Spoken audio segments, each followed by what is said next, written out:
ألا إن أولياء الله لا خوف عليهم ولا هم يحزنون الذين آمنوا وكانوا يتقون لهم البشرى في الحياة الدنيا وفي الآخرة.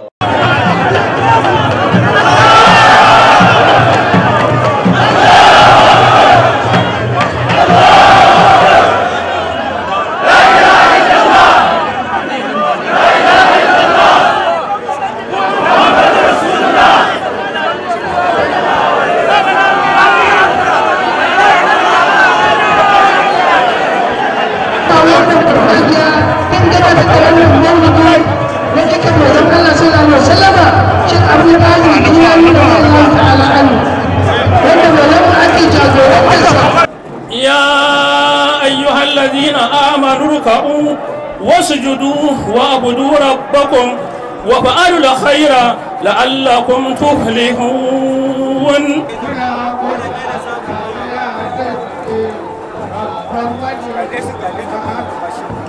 بسم الله الرحمن الرحيم. لب التصوف والعقيقة. الحمد لله والسلام على رسول الله. من خلال تأمل لآيات ثانية من سورة الجمعة هو الذي بعث في أميين رسولا منهم يتلى عليه آية ويزكيه ويعلم الكتاب والحكمة وإن كان من قبل لفي ضلال مبين. Assalamu alaikum wa rahmatullahi ta'ala wa barakatuhu. Ina godiya ga Allah da ya zaɓe ni a wannan rana mai albarka duk da manyan shugabanni da manyan mutane waɗanda suke a wannan guri. Na yi matuƙar farin ciki da Allah ya zaɓe ni bana na kasance babban bako a wannan katafaren taro mai albarka. Assalamu alaikum wa rahmatullahi wa barakatuhu. Ina taya murna da ganin wannan lokaci mai albarka wanda muke ganin tabbacin faɗin Allah subhanahu wa ta'ala da yake gaya mana cewa ala inna awliya Allahi la khawfun alaihim wa la hum yahzanun alladhina amanu wa kanu yattaqun lahum al-bushra fil hayati ad-dunya wa fil akhirah la tabdila li kalimati Allah dhalika huwa al-fawz al-azim. Ina so ne amfani da wannan dama na mana tambihi akan matsaloli wanda suka shafa al'ummar musulmi ba wai a nan kasar ba kawai. Misalin kasar Falasɗin, ƙasar Falasɗinu wannan lamari ne wanda yana damun dukkanin musulmi a duniya. Inda duk musulmi yake idan wulakanci ya tadda musulmi dan uwansa zai dinga ji cewa shi ake yi wa. Saboda haka abin nan da ake yi wa Falasɗinawa kisan kuma kisan rashin imani, kisan rashin tausayi wanda ake musu ba dare ba rana, a kashe yara, a kashe manya, a kashe tsofaffi, a kashe mata, a ruso da gidaje su fado akan waɗanda suke kansu a cikin lokaci idan su mutu. Wannan yana damun dukkanin musulman duniya. Kiyaye jinin al'umma da yawa muna jin abin da ke faruwa a wasu sassa na ƙasar nan. A jihar Zamfara muna tare da sarkin Kiyawa yanzu tun ana abin cikin ƙauyuka ta kai ga cewa a cikin auren na moda ana zuwa ana zara mutane har cikin gidajensu ana neman fansa da su, a kashe na kashewa a neman fansa akan na neman fansa. Jinin musulmi bai kubuta a wannan jiha ba da sauran gurare da ake waɗannan abubuwa. Ina tunatar da shugaban ƙasar Najeriya tare da dukkanin gwamnonin ƙasar nan su sani cewa dukkanin jinin da ya zuba a ƙasar nan ko kuma wato jikkata da aka yi a ƙasar nan akwai ran da Allah zai tambaye su da su da shi kuma sai su tanaji amsan da za su bashi. Assalamu alaikum wa rahmatullahi ta'ala wa barakatuh. Mai martaba sarkin Kano ya yi murna da zagayowar wannan rana wadda ake bikin wannan maulidi na ƙudbul aqdab Sheikh Abdulkadir Jilani na karo 73. Wannan maukibi ba babban abu bane mu a wajenmu. Masarautar Kano tana cikin saddindin wanda aka fara, wanda mafi yawan mu tun muna yan ƙananan yara duka da mu ake halarta. Bismillahi minash shaitanir rajim. Bismillahir rahmanir rahim. Na zo an wakilci mai alfarma sarkin musulmi a bisa wannan taro. Mai alfarma sarkin musulmi ya ce da isar da gaisuwarsa da jinjina ga maulana sheikh karibullah sheikh nasiru kabara bisa kokari da yake na hada jama'a da wayar da jama'a akan abin da shafi addini musamman a wannan yanki da wannan wuri na darul qadiriyya. Assalamu alaikum. Allah ya ƙara wa ƙasarmu zaman lafiya. Irin wannan abu ake so musulmai su taru. In aka taru haka akwai manyan bayan Allah a ciki wayanda albarkacinsu Allah zai so kuma da alheri zai yaye mana dukkan bala'i, musamman tuna waliyai bayan Allah. Wannan taro da aka yi don a tuna da maulanmu Sheikh Abdul Qadir Jailani, Allah ya saukar mana da albarkan shi, Allah ya kawo mana alheri a cikin ƙasarmu. Assalamu alaikum wa rahmatullahi wa barakatuh. Mai girma sanata Gura Jibrin Maliya, mataimakin shugaban majalisar dattawa na ƙasa, ya yi alƙawarin zai gina wa jami'a wato da wannan gida ake ginawa ko ake kafawa,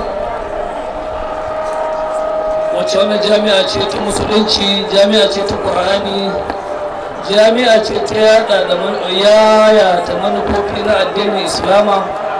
Ya gina masa administrative block, ya gina ofisoshi a karo na farko. A karo na biyu ya gina ɗakunan karatu, sannan abinda ya alƙawari yanzu zai cika kuma zai yi insha Allah shi ne a yi manyan ɗakunan taro na jami'a.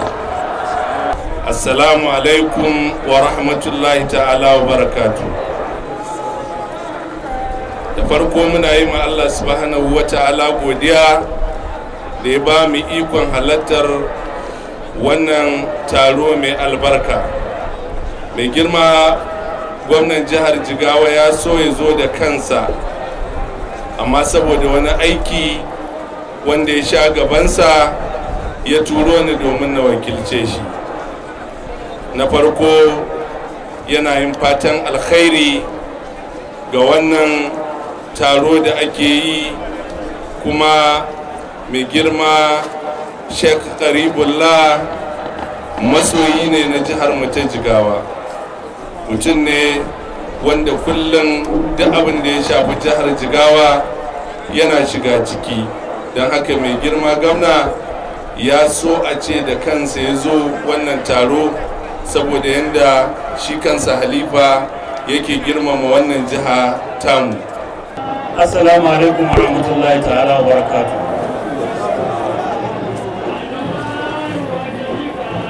A madadin mai girma gwamnan jihar Kano, injiniya Abba Kabir Yusuf, nake gabatar da saƙo na fatan alkhairi da godiya ga daukacin muhammadawa na wannan jiha tamu da tarayyar Najeriya, musamman shugabanci gargashin Khalifa Dr. Karibullahi Sheikh Nasiru Kabara. Wata siyasa ta shigo tsakanin al'ummar musulmi. In ka bude shafuka na yanar gizo, shafukan da aka bude don sada zumunci, in kana ganin abubuwa daga bangarori daban-daban na al'ummar musulmi, musamman a nan arewacin Najeriya, abin yana da tada hankali matuƙa. Kaga yaro ya ɗauki wayarsa ya yi rubutu akan mutumin da shi bai ma kai matsayin almajirinsa ba, yana maganganu yana kuntuma ashar kai tsaye, kuma a wannan ba wani malami da ya tsira, ba wani shekaru da suka tsira, ba a kallon komai. Wannan yana nuna irin tantirancin da ya shigo cikin zarafi, kuma wajibinmu ne, kadiriya muke, tijaniya muke, 'yan izala ne mu, ahlus sunna, kowanne abu kake yi dukkaninmu mun san baya daga tarbiyya islamiyya irin abin da muke gani a shafukan nan na yanar gizo, kuma bayan da za mu ce ba abin da za mu iya, akwai abin da za mu iya. Assalamu alaikum wa rahmatullahi wa barakatuh. So na tsaya nan a wakilin shugaban ƙasar Najeriya, sanata Dr. Asuwaji Bola Ahmed Tinubu, jagaba na Najeriya kuma shugaban Najeriya GCFR, ni kuma a madadina na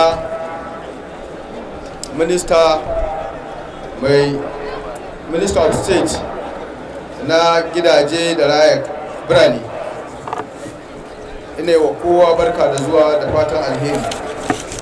To ni a matsayin wakili, jawabinsa a turanci ya bayar, kuma zan karanta a guje a turance, amma kafin bai wannan bayani akwai wani abu da na yi tunani ban sani ba, ashe wato alheri ne, kuma ina so faɗa musamman ga matasa wanda suke tasowa, duk abin da za su yi to su sa niyya a zuciyarsu cewa za mu iya, kuma Allah zai taimake su. A 1974 yau shekara 40 da wajen tara da ni aka zo wannan maukibi, kuma shine shigowa ta farko jihar a birnin Kano, kuma kamar yadda suka faɗa, wanda suka faɗa ba bole ka da bace mota ce gwangware, kuma da muka shigo a tashar Jakara muka sauka, daga Jakara har zuwa gidan Maulana da kafa muka tafi, daga nan kuma washe gari muka taho nan waliyai domin jaddada wannan taro da ake yi. Kuma ina daɗa jaddada godiya ta ga Allah subhanahu wata'ala da na samu wannan dama na tara kuɗi na, ban jira wani ya bani ba, na yi ciyawa, na yi kara, na yi duk abin da zan yi, sai da ruwa, duk abin da zan yi don tara wa'annan kuɗi na yi, don nima ya zamanto abokaina da suke iya samun zuwa, nima na zo ba a yi mun gori ba. Saboda haka ina kira ga matasa, don Allah a daina dogaro da wani wanda ake tunanin yau ya zama wani abu tarihi a gaya aka yi zama wannan abu. Kuma ku tashi tsaye, a tashi taimakekeniya tana da muhimmanci. اهدنا الصراط المستقيم صراط الذين أنعمت عليهم غير المغضوب عليهم ولا الضالين.